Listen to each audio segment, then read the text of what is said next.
Recording number 167 భాగవత వివరణము.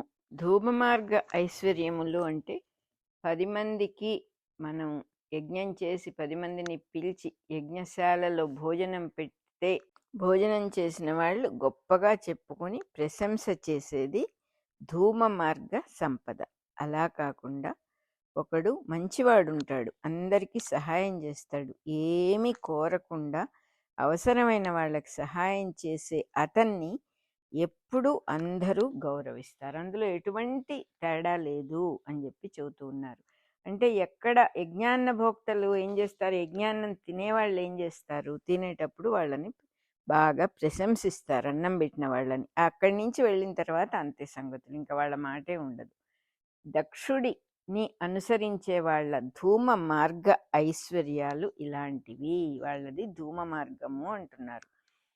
అట్లాగే దక్షుని ధూమ మార్గ సంపదల వల్ల అతడు బాగా ధనవంతుడు, డబ్బున్నవాడు, సంపద గలవాడు అని అనుకోకూడదు. అలాగే పరమేశ్వరుడు భస్మం ధరిస్తాడు కాబట్టి, కపాలం పట్టుకుంటాడు కాబట్టి దరిద్రుడు అని కూడా అనుకోకూడదు. ఎందుకంటే మనం మామూలుగా లోకంలో బయట వేషం చూసి వాడిని అంచనా వేస్తాం, ఇలా ఉండేవాడు ఇది. కానీ న్యాయానికి ఈశ్వరుడంత మహాసంపద గలవాడెవ్వరూ లేరు. ఎందుకంటే ఈశ్వరుడిదే సంపద అంతా కూడా. ఆయన ఇస్తే ఎవరైనా తీసుకోవాల్సిన వాళ్ళమే. ఆయన కపాలం పట్టుకుని భిక్షం ఎందుకు ఎత్తుకుంటాడంటే మన పాపాలన్నీ స్వీకరిస్తాడు పాపం ఆయన. అంతేగాని ఆయన మన పుణ్యాల్ని అడిగేవాడు కాదు, మన సొత్తుని అడిగేవాడు కాదు. పాపాలని తీసుకొని పుణ్యాన్ని ఇచ్చే మహానుభావుడు ఆయన. ఇంకా ఇలా అంటోంది సతీదేవి, నీ కూతురుగా పుట్టిన దానికంటే నాకు ఇంకా ఏమి దురదృష్టం కావాలి, ఇట్లాంటి జన్మ కంటే ఇంకేముంది, నువ్వు దుష్ట మర్త్యుడవు అన్నదంటే దుష్టుడివి, చనిపోయే శరీరమే సర్వము అనుకుంటూ ఉన్నటువంటి వాడివి. నీకు కూడా ఆ శరీరం శాశ్వతం కాదు, కానీ నీకు తెలియటం లేదు ఆ విషయము. నీ పుత్రికను, నీ కూతురుని అనుకోవటం నాకు చాలా సిగ్గుగా ఉంది. మహాత్ములకు అపకారం తలపెట్టిన వాళ్ళ జన్మ ఎందుకు కాల్చటానికే అనుకుంటోంది పాపం. పరమేశ్వరుడు అయిన భగవంతుడు ఎంతో ఆదరంతో పరిహాసానికైనా సరే నన్ను దక్షపుత్రి అని పిలిస్తే నేనేమైపోతాను, ఎంత అవమానంగా ఉంటుంది నాకు అది. అంతకుముందు ఆయన అట్లా పిలిస్తే నేను ఎంతో సంతోషపడేదాన్ని, మా నాన్నగారి పేరు విని నేను సంతోషపడేదాన్ని. ఇప్పుడు నువ్వు నాకు చేసిన అవమానానికి ఆయన అలా పిలిస్తే సిగ్గుతో చాలా కష్టమైపోతుంది, అంతకంటే చచ్చిపోవటం మేలని అనిపిస్తుంది నాకు.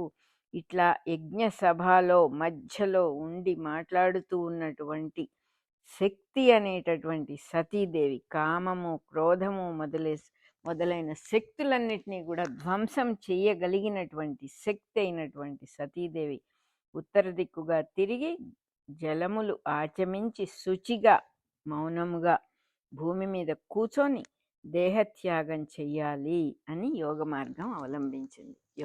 యోగం ద్వారా దేహాన్ని వదిలేసేయాలి అని. దక్ష సంతతి అయిన దక్షుడి ద్వారా వచ్చిన సంసార బద్ధులలో ఈ శివశక్తి అనేటటువంటి ఆవిడ ప్రాణస్వరూపంగా ఉంటుంది. సంసారంలో ఉన్న మానవమానాలకు అవమానాలకి భరింపలేని స్థితిని తీసుకొచ్చి జీవులకు వైరాగ్యాన్ని కలిగించి యోగ మార్గం వైపు ఆవిడ తిప్పటం అన్నమాట. దాంతో జీవుడికి దేహ సంబంధం తెగిపోతుంది. ఆ కథ చెప్పటానికే శక్తి యోగ మార్గం ద్వారా శరీరాన్ని వదిలేయటానికి సంకల్పించింది అనేది ఇక్కడ అర్థవాదం, అంటే సింబాలిజం అన్నమాట. ఈ శక్తినే శ్రీ విద్య అనుసరించే వాళ్ళు శ్రీ అని అంటారు, తాంత్రికులు కుండలిని అని పిలుస్తారు. ఈవిడ ప్రాణగతులన్నిటినీ నిరోధించి చక్కగా ఒక్కటిగా చేసింది. అంటే మొత్తం అన్ని ప్రాణాలని ఒకటిగా, పంచప్రాణాలని ఒక్కచోటగా నిలిపి నాభిలో నిలిపింది. ఉదానం వరకు ఆరోహణ చేసింది, పైకి తీసుకెళ్ళింది. ఇంకా ఉదానంలో బుద్ధిని నిలిపి హృదయ పద్మంలో స్థాపించింది తీసుకొచ్చి. అంటే యోగ మార్గం ద్వారా ఆవిడ చక్కగా ప్రాణాన్నంతా కంఠం దగ్గరికి తీసుకొచ్చి భ్రూమధ్యంలో ఉంచి శివుడి పాదపద్మాలని ధ్యానం చేయటం మొదలుపెట్టింది. అంటే తన శక్తిని మొత్తాన్ని కూడా తనని తాను మొత్తం భ్రూమధ్యానికి తీసుకొని వచ్చి ఆ శివుడిని ధ్యానిస్తూ శివుడు తప్ప వేరే ఏదీ లేని స్థితికి వచ్చి ఆవిడ శివుడి అంకము అనే పీఠంలో ఆదరింపబడిన తన దేహాన్ని శివుడి ఒళ్ళో కూర్చొని శివుడిలో సగభాగం ఆక్రమించుకున్న తన దేహాన్ని ఈ దక్షుడి వల్ల సంబంధం అంతా పాడైపోయింది, కల్మషం అయిపోయింది అని అనుకొని ఆ దేహాన్ని వదిలేయాలనే నిర్ణయంతో నిప్పుకి గాలిని కలిపిందిట. నిప్పుకు గాలి కలిపితే ఏమవుతుంది? రాజుకొని మండుతుంది కదా. కల్మషం అంతా దగ్ధమైపోయింది ఆవిడకి. అటువంటి దేహం ఉన్నది. నిజ సమాధిలో పుట్టినటువంటి యోగ అగ్నితో మొత్తం దగ్ధం చేసేసుకుంది. ఆ కల్మషభూయిష్టమైన శరీరాన్ని, ఆ పాడైపోయిన శరీరాన్ని, ఆ మలినమైన శరీరాన్ని ఆవిడ యోగాగ్నితో దగ్ధమై కల్మషాన్నంతటినీ దగ్ధం చేసుకొని నిజ సమాధి యందు పుట్టిన యోగాగ్నిచే నిజ సమాధిలో ఉండి, అంటే తను లేని స్థితికి దేహం నుంచి కట్ చేసుకొని బయటపడి దేహాన్ని దహించేసింది. ఇందులో వర్ణించబడింది యోగ విద్య వల్ల మనిషికి దేహ సంబంధం తొలగటం ఎలా దేహంలో నుంచి బయటకు వస్తారు, యోగులు యోగం ద్వారా శరీరం నుంచి ఎలా బయటకు వస్తారు అని చెప్పటమే కానీ చావు కాదు ఇక్కడ చెప్పింది. కథలో సతీదేవి కూడా చావటం అనేది ఉండదు. హిమవంతుడి కూతురై అవతరించి తపస్సుతో శివుణ్ణి మెప్పించి ఆయనకు భార్య అవుతుంది ఆవిడ. అంతేగాని ఆవిడ చనిపోవటం కాదు అని చెప్తున్నారు. నెంబర్ 1, ప్రాణపాన వాయు నిరోధము అంటే ఉచ్ఛ్వాసము నిశ్వాసము ఈ రెండింటిని, ప్రాణాన్ని అపానాన్ని, ఆ స్పందనల్ని ఆపటం అన్నమాట. ఆ లోపలికి వెళ్ళేదాన్ని బయటికి వెళ్ళేదాన్ని ఆపితే దాన్ని ప్రాణాయామము అంటారు. అంటే ఒక సిస్టమేటిక్గా వాళ్ళు యోగులు తమ చేతిలోకి తీసుకుంటారన్నమాట దాన్ని. నాభితలమున కూచోవటము అంటే మూలాధారంలో కామము మొదలైన దోషాలన్నిటి మధ్యలో నిద్రపోతూ ఉన్న అసలైన సంకల్ప శక్తిని మణిపూరక చక్రానికి తీసుకొచ్చి చేర్చడం అన్నమాట. ఇందులో ఈ సిస్టంలో ఆవేశాలన్నీ కూడా దమించబడతాయి, ఆవేశాలన్నీ పోతాయి అన్నమాట. నిర్మూలమైపోతాయి ఆవేశాలన్నీ కూడా, దమింపబడును అంటున్నారు. ఉదానం దాకా తీసుకెళ్ళటం అంటే అనాహత చక్రాన్ని మేల్కొలపటమే. ఇక్కడ మనస్సు బుద్ధి హృదయంలో దమించబడతాయి. అంటే అభిప్రాయాలు విధి నిషేధాలు హృదయంలో ఉన్న ఆత్మ అనే వెలుగుకి సమర్పించబడతాయి. అంటే అభిప్రాయాలన్నీ పోతాయి. అభిప్రాయము అంటేనే తలకొక విధంగా ఉంటుంది, అది అసలైంది కాదు అని మనకు కూడా తెలుసు. పాయింట్ ఆఫ్ వ్యూ అంటాం, ఒపీనియన్ అంటాం. అవి నిజమైన వస్తువులు కాదు, ఊరికే అలా అనిపిస్తూ ఉంటుంది మనకి. మనం ఏది అనుకుంటూ ఉన్నామో అవన్నీ నిజమని ప్రతి వాళ్ళకి అనిపిస్తూ ఉంటుంది. అది దాన్ని అభిప్రాయము అని అంటాం. అవన్నీ కూడా ఇక్కడ శుభ్రంగా దమించబడతాయి. అభిప్రాయాలు విధి నిషేధం, ఇది చేయొచ్చు ఇది చేయకూడదు అనేటటువంటి పెండ్యులం అటు ఇటు తిరిగేవన్నీ కూడా హృదయంలో ఉన్న ఆత్మ అనే వెలుగులో అన్నీ అణిగిపోయి కలిసిపోతాయి అంటున్నారు. కంఠ మార్గం అంటే ఏమిటంటే విశుద్ధి చక్రము లేకపోతే వాక్కు. శివనామమైన ప్రణవాన్ని కంఠంతో ఉచ్చరిస్తూ అది వింటూ ఉంటే ఆ విశుద్ధి చక్రంలో ప్రవేశించటం జరుగుతుందన్నమాట. భ్రూమధ్యము అంటే ఆజ్ఞాచక్రం, 2 కనుబొమ్మల మధ్యలో తనను తాను నిలుపుకోవటం, తన దృష్టిని, కంటి దృష్టి కాదు తన దృష్టిని నిలుపుకోవటం. ఇక్కడ తన ధ్యానంలో దేహవృత్తులన్నిటిలో సంబంధం తెగిపోతుంది. ఎప్పుడైతే భ్రూమధ్యంలో తనను తాను స్థాపించుకుంటాడో మనస్సు వేరే ఏ ఆలోచనలు లేకుండా అణిగిపోతుంది. దాంతో దేహ సంబంధమైన అన్ని విషయాలు కట్ అయిపోతాయి. మనస్సు ఆలోచన థాట్ ప్రాసెస్ అనే లింక్ కనుక లేకపోతే దేహానికి మనకి ఎటువంటి సంబంధము ఉండదు. శివుడి పాదపద్మాల్ని స్మరించటము అంటే అర్థం ఏంటంటే శివస్థానం ఏదైతే ఉందో అది సహస్రారం అన్నమాట. ఆ సహస్రారంలో లయమైపోవటమే శివుడి పాదాలని స్మరించటం. ఇక్కడ మనకి మాడు మీద శివపార్వతులు ఇద్దరు కూడా సహస్రదళ పద్మంలో మన వైపు తిరిగి, మనకి భూమి సంబంధంగా చెప్పాలంటే అధోముఖంగా ఉంటారు. కానీ భూమి అనే రిఫరెన్స్ లేకపోతే అధోముఖం లేదు, ఊర్ధ్వముఖం లేదు, పైన లేదు, కింద లేదు. రిఫరెన్స్ని బట్టి భూమి మీద ఉండే మనం భూమి వైపుకు తిరిగినప్పుడు కింద అని అంటున్నాం, భూమి దాటి పైకి ఆకాశానికి వెళ్ళినప్పుడు పైన అని అంటున్నాం. భూమి రిఫరెన్స్ లేనప్పుడు అంతా ఒకటే. కాబట్టి తలకిందులుగా ఎందుకుంటారు అని ప్రశ్న వేయాల్సినటువంటి అవసరం లేదు. ఆ సహస్రదళ పద్మంలో శివపార్వతులు ఇద్దరు కూడా ప్రతి వాళ్ళకి ఉంటారు. అదే కైలాస పర్వతము అని చెప్తారనమాట. మన మన మన పైన, మన తల పైన ఉండేదే కైలాస పర్వతం. అక్కడ శివపార్వతులు ఉంటారు అనేటటువంటిది చాలా సహజమైనటువంటి విషయం. శివుడిన పాదములు స్మరించటము అనేటటువంటి శివస్థానమైన సహస్రారంలో లయమవటం ద్వారా అన్యము అనేదంతా పోతుంది, ఇతరము అనేదంతా పోతుంది. దేహధర్మాలైన కల్మషాలన్నీ పోతాయి. ఏమిటి దేహధర్మం? తను విడిగా ఉన్నానని ఒక రిఫరెన్స్ పాయింట్. ప్రతివాడికి తన దేహం ఒక రిఫరెన్స్ పాయింట్. నేను నేను నేను నాది అంటూ ఉంటాడు. అదంతా కూడా తుడిచిపెట్టుకుపోతుంది ఆ శివపాదాలని స్మరించటం అనేటటువంటి భావన వల్ల. అన్ని కల్మషాలన్నీ భస్మం అయిపోతాయి. అనిలాగ్ని ధారణము అంటే గాలితో అగ్నిని కలపటం అన్నమాట. వాయువు అంటే శ్వాసకు మూలమైన స్పందనే గాలి.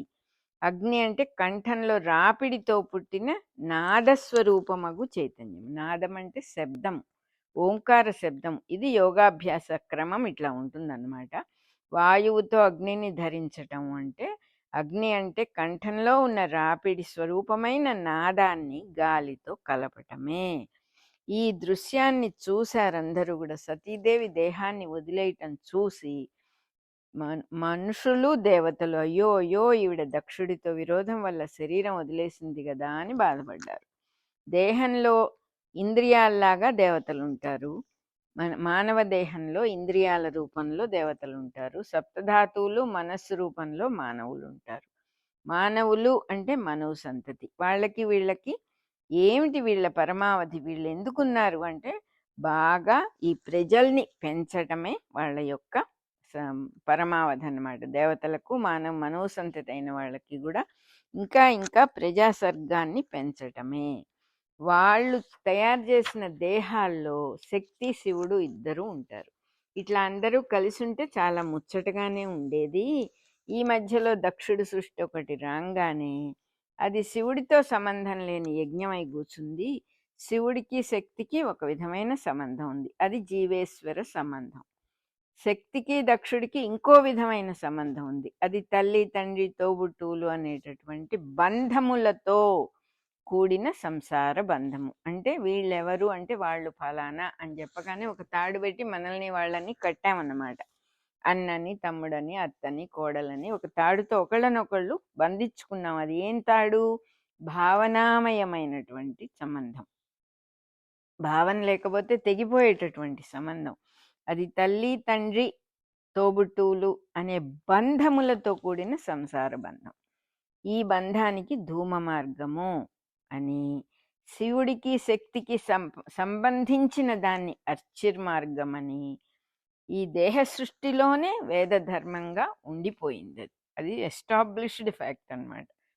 శివుడిది వేదానికి అతీతమైన వేద మార్గం.